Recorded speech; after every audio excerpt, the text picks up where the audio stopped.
How to fix your PC did not start correctly. Click on this advanced options. Different solutions work for different problems, so try it and please like and comment. Click on this troubleshoot here. Click on this advanced options here, and now click on this command prompt. Here we are going to write some commands. First we need to write here sfc space / scan now and hit enter key.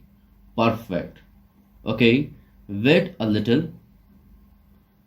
Okay, here you go. Now we are going to write here chkdsk space / space and the letter of drive where your Windows is installed. In my case, my Windows installed in C drive, so I'm going to write C : and hit enter key. Okay, so wait a little. Okay, that's it. Now close it from here.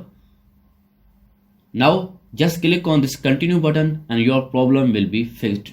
If this video was the point, like, comment, and yes, don't forget to subscribe.